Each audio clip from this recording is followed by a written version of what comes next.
Hey everybody, I'm CC Trubiak and welcome to CC's Vinyl Closet. Here at CC's Vinyl Closet, I just love listening to old country music on vinyl records and then sharing some of that gospel with you guys. Today, I have a special installment featuring none other than Dottie West. So if hearing about Dottie West sounds like your kind of thing, then let's just get started. Before doing this deep dive, the name Dottie West reminded me pretty much of three things. I remember seeing her face associated with Kenny Rogers and duets when I was young, although to this day I've never heard any. And I also recall seeing her in a special episode of Love Boat on TV.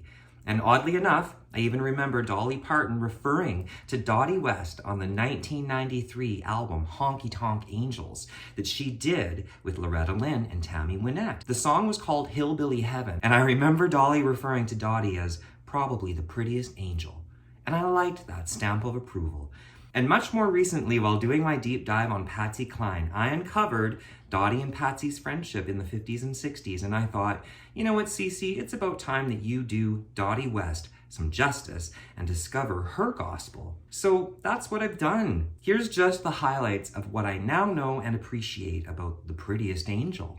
I truly enjoy the part of these deep dives that involves going way back and taking a peek of an artist's origins. Now, the album that I'll be featuring shortly is a very early Dottie West record. So my main objective was just to start by understanding where did she come from and how did she go to recording this album. I really won't be touching on her full life here today, but I'm determined to keep learning more and listening more to her music over time. Here's what I now know. Dottie West, rest in peace, was born Dorothy Marie Marsh in 1932 and passed away at the age of 58 in 1991. Dottie was the oldest of 10 children who was raised to work very hard as a child. Her musically gifted father gave her a guitar and taught her to play very young. Also very sadly though, it is a known fact that he was also a mean drunk who physically and sexually abused Dottie from the time she was 11 to 17. When she finally confessed to a teacher that she'd miscarried a child by him at only 15 years of age. Folks, Dottie would never really speak of these things again in her lifetime, but her father was sentenced to prison as a result, and he died there. Not everyone's story is a sweet one, but Dottie would find a resolve, and she certainly rose like a phoenix. During Dottie's high school years, she worked as a waitress, performed on radio shows, and at student square dances, and in her freshman year, she met steel guitarist Bill West. They got married in 1953, had 2 sons by graduation day. Dottie won a 5-year slot on the TV show Landmark Jamboree, and she'd say in later years that her most important female role models were Mother Maybelle Carter and the Carter sisters, whom she'd tour with. From them, she learned by watching how to handle the business, the stage, the performing, and the touring, and how to be a mother in show business. And I loved learning about all of this stuff. In 1961, Dottie and her husband moved to Nashville, Tennessee, where she began hanging out with the up-and-coming singer-songwriter crowd. But she actually first succeeded as a songwriter, because in 1963, singer Jim Reeves sang her penned "Is This Me?" And it was then that Reeves brought Dottie to the attention of Chet Atkins, who signed her to RCA. I love Chet Atkins. He's produced several artists that I'm now familiar with. Well, I discovered that between 1965, when she released her debut record, to 1984, she released over 33 studio albums, some collaboration LPs too, and of course many, many compilations. I have 3 Dottie West albums in my possession. The earliest LP I have is Dottie West Sings, released in 1965 on RCA Victor and produced by Chet Atkins. This was Dottie's second studio LP created following the success of her first major hit. Plus, I read that just prior to this record, she won a Grammy, her first, for Best Female Country Vocal Performance in 1965, which also led to her being invited to join that amazing cast of the Grand Ole Opry. Please, just keep this in mind. Her beloved friend and confidant, angel Patsy Cline, would have perished in that plane crash just in 1963. So Dottie, as a friend, was still likely grieving this loss, yet Dottie would herself go on to become one of the Nashville sound singers who followed immediately in Patsy's wake. Dottie would say that Patsy always told her, "Hoss, if you can't do it with feeling, don't." And Dottie sure sang with feeling. Let's get to this album, which I definitely consider more honky-tonk and Nashville sound. Great pickers all over the place, and some very notable songwriters too. For example, first up on this album, the opening track on side 1 is called No Sign of Living. Quite the sad song if you ask me. Essentially, it's the word of someone who's simply existing from twilight to dawn. No signs of living. There's someone existing from twilight till dawn. There's someone who's missing, someone all day long.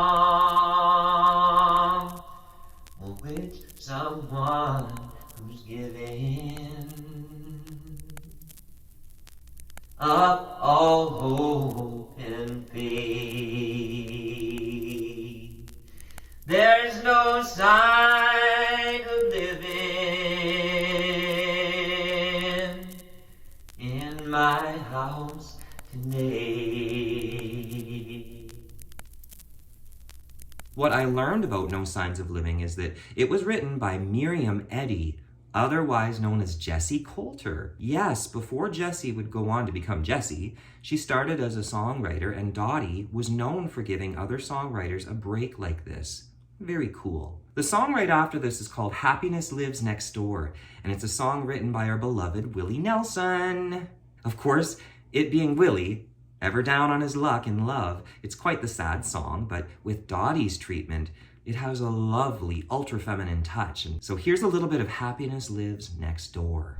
I'm sorry, but you've come to the wrong house.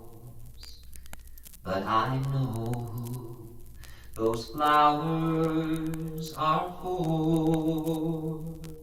The flowers that you have are for someone who's happy, and happiness lives next door.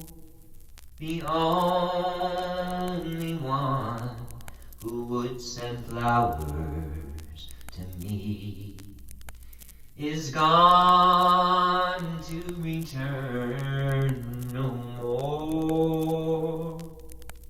But there's some consolation to know someone is happy, and happiness lives next door. I'd just like to say her voice stands out to me personally for the beautiful low tones that she can hit. She sings so sweetly and tenderly with this strength and conviction. To make just one more Patsy Cline reference, I noted that the 4th song on this record, called Left Over Corner of Your Heart, was a co-write song between Dottie and her husband Bill, plus Patsy's widowed husband, Charlie Dick. Couldn't help but notice this and make that connection to these ladies as friends, but I do encourage folks to just go and listen to Dottie's real version. Just a leftover corner of a heart, not much as true, but it just goes to show how much I want you, for I give my heart full of true love for a tiny little star in that leftover corner of your heart. With this album, I got such a kick out of the connections being made with other artists I'm only now becoming more familiar with. Take, for example, the name Jeannie Seely. She's on my radar to do a deep dive someday, hopefully soon. But as a songwriter, I see her name on the song It Just Takes Practice from this Dottie album. And it didn't take long before I realized 1966 was the same year that she'd release her own debut LP. So once again, it's connecting just how Dottie really did give other songwriters a chance by recording their songs. Here's a bit of It Just Takes Practice, and please go check out Dottie's version. I'll get over you before too long, just wait and see. And I won't need you any more than you'll need me. You just can't be that important. My life can't be over yet, for I know it just takes practice to forget. I will just say that I've had so much fun looking back on old photos of Dottie West with her fiery, beautiful red hair, her pretty dresses, and all of the femininity that she exuded. Yet I know from what I've read that she was an incredibly strong-willed woman all through her life and her career. Things did not come easy for her, but she'd always persist. She didn't take the easy way out. In the end, folks, did I learn anything about Dottie West? Did I enjoy this album? And would I recommend it? And will I listen to more of her work? Yes, yes, yes. I was saddened, though, to read that in 1991, Dottie tragically passed away after a car wreck that left her with internal injuries that required several surgeries that ultimately failed.